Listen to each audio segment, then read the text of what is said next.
আজকে এসএলএসটি চাকরি প্রার্থী এবং সুপার নিউমেরিক্যাল পোস্ট নিয়ে যে গুরুত্বপূর্ণ আপডেটগুলি উঠে আসছে সেগুলি নিয়ে আজকের এই ভিডিওতে সম্পূর্ণ আলোচনা করা হবে।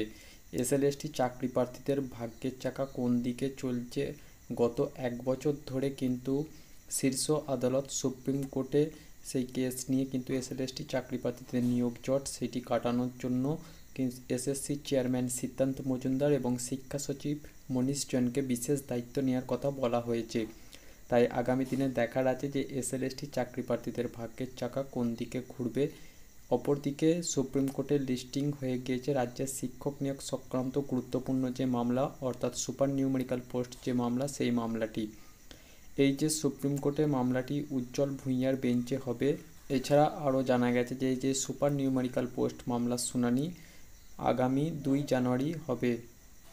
সুপ্রিম কোর্টে সেই মামলার উপর নির্ভর করে আছে বহু চাকরি প্রার্থীদের চাকরির ভবিষ্যৎ। তাই আগামী দিনে দেখার আছে, অর্থাৎ 2 জানুয়ারি সেই যে সুপার নিউমেরিক্যাল পোস্ট মামলাটি শুনানি কতদূর এগোয় এবং সুপার নিউমেরিক্যাল পোস্টের নিয়োগের জন্য যে অপেক্ষায় রয়েছেন চাকরি প্রার্থীরা তাদের ভাগ্য খুলবে কিনা তা নিয়ে কিন্তু সংশয় এখনও রয়ে গেছে।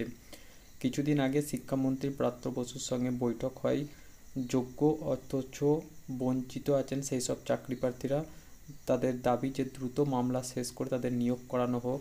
তাই 1 ফেব্রুয়ারি ডেডলাইন দেওয়া হয়েছে। চাকরি প্রার্থীরা চাইছেন যে ফেব্রুয়ারির মধ্যেই গোটা বিষয়টি যেন নিষ্পত্তি হয়ে যায়। সেক্ষেত্রে এসএসসি চেয়ারম্যান এবং শিক্ষা সচিবের আগামী দিনগুলি কী ভূমিকা থাকে সেদিকে নজর থাকবে সেখানে। অপরদিকে রাজ্য সরকার চাইছে যে ফেব্রুয়ারির আগেই যাতে আইনি জট কেটে যায়, তা নিয়ে কিন্তু দ্রুত তারা কাজ চালিয়ে যাচ্ছে। নিয়োগের জট কাটানোর জন্য রাজ্য সরকার সুপার নিউমেরিক্যাল পোস্ট তৈরি করবে এবং সেই মতো রাজ্যের ক্যাবিনেটের অনুমোদন ক্রমে সুপার নিউমেরিক্যাল পদ তৈরি করা হয়েছিল। নবম থেকে দ্বাদশ শ্রেণী পর্যন্ত কর্মশিক্ষা শারীরিক শিক্ষার জন্য 1280টি শূন্যপদ তৈরি করা হয়েছিল। এরপর এসএসসির তরফে কাউন্সেলিং করিয়ে সুপার নিউমেরিক্যাল পত্র দিয়ে দেওয়া হয়েছিল। অন্যান্য স্তরের নিয়োগেও সেই পদ তৈরি করা হয়, কিন্তু পরবর্তীতে সুপ্রিম কোর্টে আইনি জটে আটকে যায় সমস্ত নিয়োগ প্রক্রিয়াটি। সেই মামলায় ফের উঠবে, অর্থাৎ 2 তারিখে সেই মামলাটি আদালতে উঠলে সেই নিয়ে আইনি জট কেটে যদি চাই, তাহলে এই যে সুপার নিউমেরিক্যাল পদের জন্য নবম থেকে দ্বাদশ শ্রেণী এবং শারীরিক শিক্ষা কর্মশিক্ষার যে সমস্ত শূন্যপদগুলি রয়েছে এবং শূন্যপদ সৃষ্টি করা হয়েছিল তাদের নিয়োগ কিন্তু যথাযথ হয়ে যাবে।